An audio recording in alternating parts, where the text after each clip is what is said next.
Chemistry is not a mystery, it's here to solve the mysteries. అందరూ ఎలా ఉన్నారు? Hope all are doing very well అనుకుంటున్నాను. Last క్లాస్లో మనం యాటమ్స్ కోసం చాలా విశేషాలు తెలుసుకున్నాం. ఆ వీడియో కనుక మీరు చూడనట్టయితే డిస్క్రిప్షన్లో పెడతాను, తప్పకుండా చూడండి. ఇప్పుడు మాలిక్యూల్స్ కోసం, కాంపౌండ్స్ కోసం అండ్ ఎలిమెంట్స్ అంటే ఏంటి, ఈ విశేషాలన్నీ ఇప్పుడు మాట్లాడుకుందాం.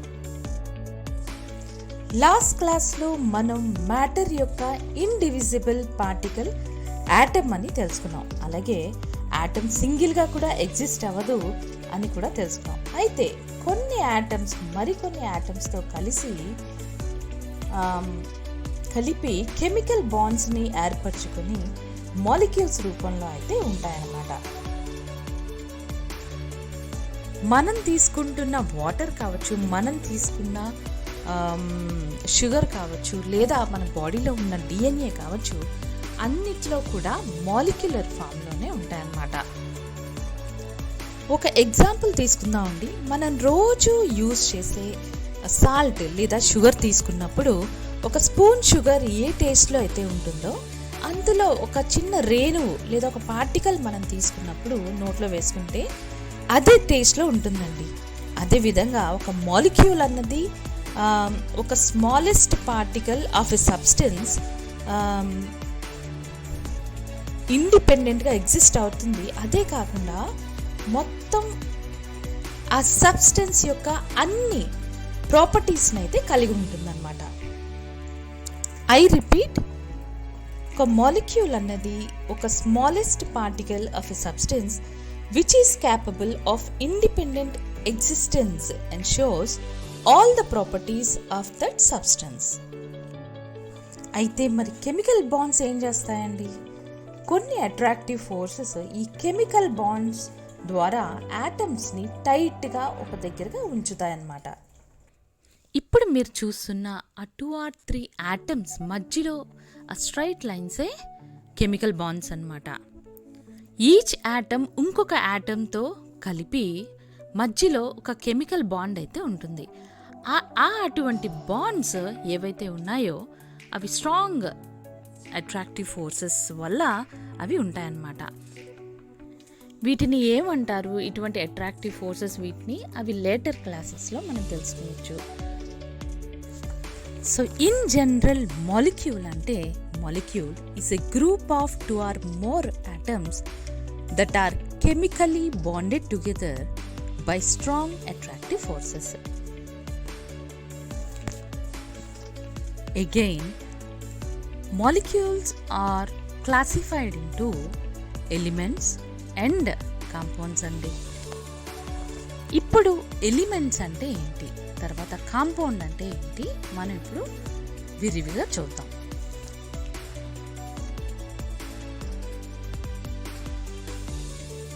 ఎలిమెంట్ అంటే ఏంటి? ఫర్ ఎగ్జాంపుల్, ఒక యాటమ్ తీసుకున్నాం. ఒక యాటమ్ ఇంకొక సేమ్ టైప్ ఆఫ్ యాటమ్తో కానీ కలిసి కెమికల్ బాండ్స్ ఫామ్ చేసుకున్నట్టయితే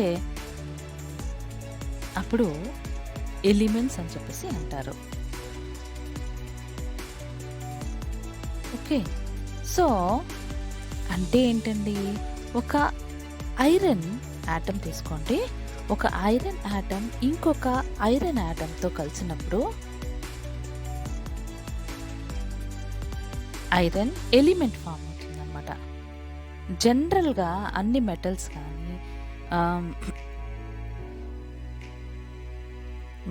కానీ for example oxygen we breathe, so oxygen కావచ్చు, ఓజోన్ లేయర్ కావచ్చు, ఓజోన్ కావచ్చు, ఇవన్నీ కూడా వీటన్నిటిని కూడా మనం ఎలిమెంట్స్ అని చెప్పేసి అంటాం అన్నమాట.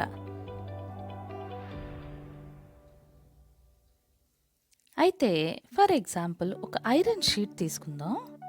ఈ ఐరన్ షీట్ ఏదైతే ఉందో ఈ iron sheet even 1 centimeter thickness అయినా కూడా తీసుకున్నప్పుడు it is made up of iron particles. ఏవైతే ఐరన్ పార్టికల్స్ ఉన్నాయో ఈ ఐరన్ పార్టికల్స్ అన్నీ కూడా ఐరన్ తాలూకా ఎలిమెంట్స్ అన్నమాట. ఐరన్ ఎలిమెంట్తో తయారు చేసిందనమాట ఈ యొక్క ఐరన్ షీట్. అంటే ఇటువంటి కొన్ని కోట్ల ఐరన్ ఎలిమెంట్స్ కలిపి ఈ షీట్ని అయితే form చేస్తాయన్నమాట.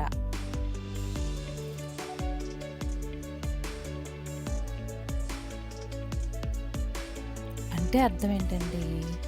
when 2 or more same atoms combine together by means of chemical bonds, then it is said to be an element.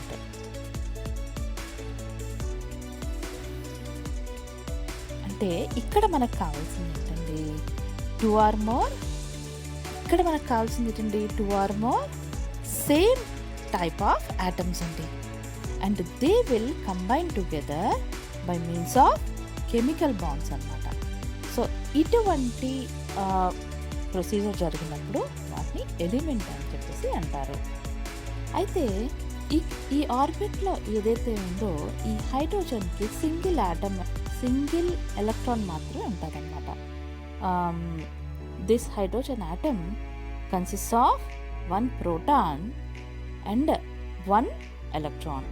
So అటువంటి హైడ్రోజన్ ఆటమ్ తీసుకోండి. తీసుకున్న తర్వాత ఇంకొక సేమ్ హైడ్రోజన్ ఆటమ్ తో కానీ అది రియాక్షన్ చేసినప్పుడు హైడ్రోజన్ మాలిక్యూల్ ఫామ్ అవుతుందన్నమాట. సో దీన్నే హైడ్రోజన్ ఎలిమెంట్ అని చెప్పేసి అంటాం. సో ఇటువంటి ఒక హైడ్రోజన్ ఆటమ్ ఇంకో హైడ్రోజన్ ఆటమ్తో రియాక్ట్ అయ్యి సమ్ కెమికల్ బాండ్స్ ఫామ్ చేసి హైడ్రోజన్ మాలిక్యూల్ ఫామ్ అవుతుంది. అయితే ఇక్కడ మనం గమనించినట్టయితే ఈ 2 హైడ్రోజన్ ఆటమ్స్కి సేమ్ నెంబర్ ఆఫ్ ప్రోటాన్స్ ఉంటాయన్నమాట.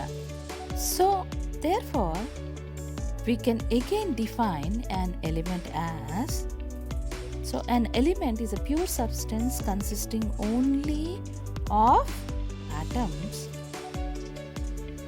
that all have the same number of protons in their atomic nuclei.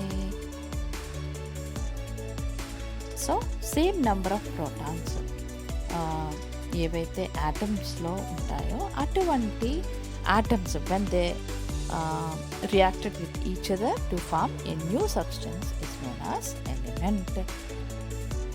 So metals ఏవైతే మనం అనుకున్నామో మోస్ట్ ఆఫ్ ద మెటల్స్లో ఈ కేసు జరుగుతుందన్నమాట. అండ్ అగైన్ సో ఇక్కడ అనదర్ ఇంపార్టెంట్ పాయింట్ ఏంటంటే ఈ ఏదైతే బాండ్స్ ఫామ్ అయ్యాయో ఒక సింపుల్ కెమికల్ రియాక్షన్స్ ద్వారా ఈ బాండ్స్ని అయితే మనం కట్ చేయలేము అనమాట. Very difficult to broke down these chemical bonds by simple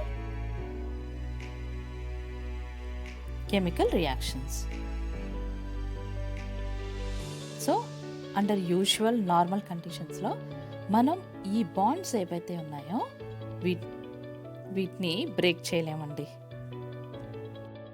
so friends, మనం జనరల్గా ఒక ల్యాబొరేటరీస్కి గట్రా వెళ్ళినప్పుడు అంటే కెమికల్ ల్యాబొరేటరీస్ కానీ లేకపోతే కెమిస్ట్రీ క్లాసెస్ యూనివర్సిటీస్లో లేదా హయ్యర్ కాలేజెస్లో కానీ మనం గమనించినట్టయితే ప్రతి ల్యాబొరేటరీలో అయితే ఈ యొక్క టేబుల్ మనకి కనిపిస్తుంది.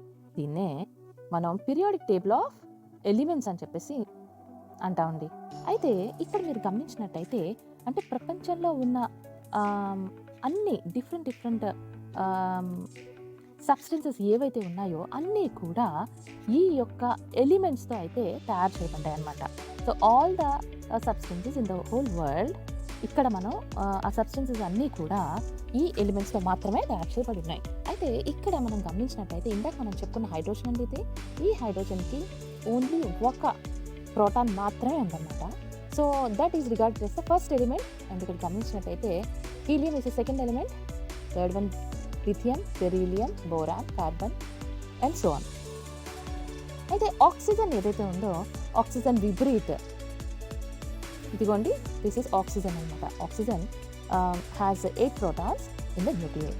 అయితే ఈ పీరియాడిక్ టేబుల్ మనం గమనించినట్లయితే అన్నీ కూడా ఈచ్ ఇక్కడ మీరు గమనించినట్టయితే కొన్ని సింగిల్ లెటర్స్లో రాసినాయి ఆల్ఫాబెట్స్లో, కొన్ని డబల్ లెటర్స్లో రాసినాయి. ఫర్ ఎగ్జాంపుల్ కాల్షియం సిఏ అన్నారు, first letter is capital and second letter is smaller. So this is calcium and then for example this is sodium, magnesium, అలా అన్నమాట. So always remember in your periodic టేబుల్లో మనం elements కోసం మాత్రమే మాట్లాడతాం. అంటే ఇక్కడ అల్యూమినియం ఉందండి, ఇదిగోండి అల్యూమినియం ఉందన్నమాట.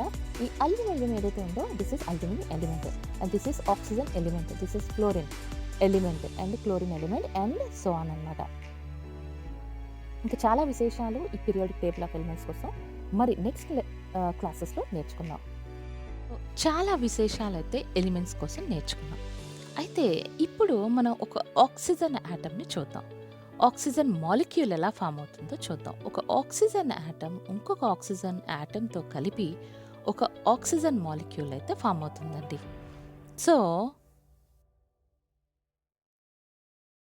సో అదే విధంగా ఎలక్ట్రికల్ వైర్స్లో ఈ కాపర్తో వైర్స్ ఉంటాయి చూడండి, అదే ఎలక్ట్రికల్ కండక్టివిటీకి రీజన్ కదండి.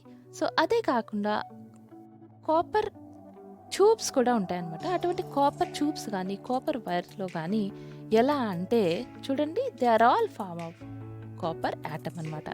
ఇప్పుడు కాంపౌండ్స్ అంటే ఏంటో తెలుసుకుందాం.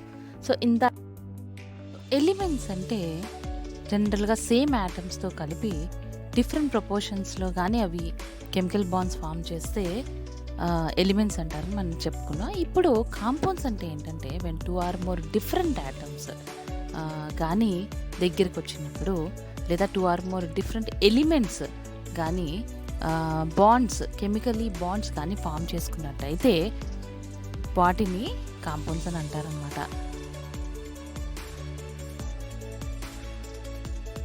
ఎగ్జాంపుల్ తీసుకుందామండి. ఇక్కడ 2 హైడ్రోజన్ యాటమ్స్ తీసుకుందాం. ఈ హైడ్రోజన్ యాటమ్స్ ఒక ఆక్సిజన్ యాటమ్తో రియాక్ట్ అయ్యి కొత్తగా కెమికల్ బాండ్స్ ఫామ్ చేసి వాటర్ మాలిక్యూల్ అయితే ఫామ్ అయిందండి.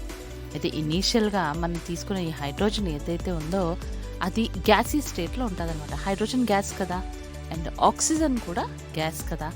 సో ఈ 3 రియాక్ట్ అయిన తర్వాత వచ్చిన ప్రోడక్ట్ ఏదైతే ఉందో వాటర్ మాలిక్యూల్ అది లిక్విడ్ స్టేట్లో ఉంటుంది రూమ్ టెంపరేచర్లో. సో దీన్ని బట్టి మనకి ఏం అర్థమైందండి, physical and chemical properties of a compound will be different from the physical and chemical properties of the individual elements or the individual atoms అని మనం చెప్పుకోవచ్చు అనమాట.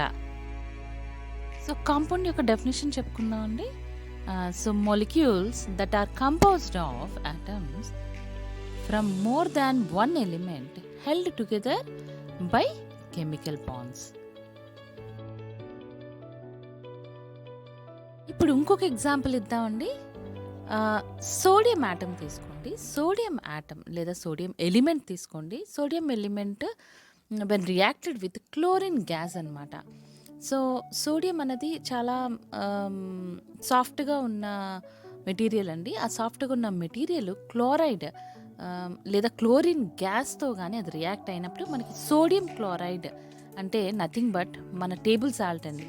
ఉప్పు మనం ఎవ్రీడే యూస్ చేస్తాం కదా, ఈ టేబుల్ సాల్ట్ అయితే ఫామ్ అవుతుందన్నమాట. చూసారా వాటి యొక్క ప్రాపర్టీస్. అంటే జనరల్గా ఒక స్టేట్ ఆఫ్ మ్యాటర్ ఇంకో స్టేట్ ఆఫ్ మ్యాటర్కి ఎలా ఫామ్ అవుతుందన్నది. సో ఇనీషియల్గా మనం ఒక గ్యాస్ని అండ్ ఒక సాలిడ్ని తీసుకున్నప్పుడు when they react with each other they form a fine crystals of ఒక సాలిడ్ ఫామ్ అయిందనమాట. ఫ్యూచర్లో మనం 2 or more డిఫరెంట్ యాటమ్స్ కలిపి మనం మాట్లాడేవన్నీ కూడా కాంపౌండ్స్ కదా, అవన్నిటిని మనం సింపుల్గా మాలిక్యూల్స్ అని అనేస్తాం అనమాట. సో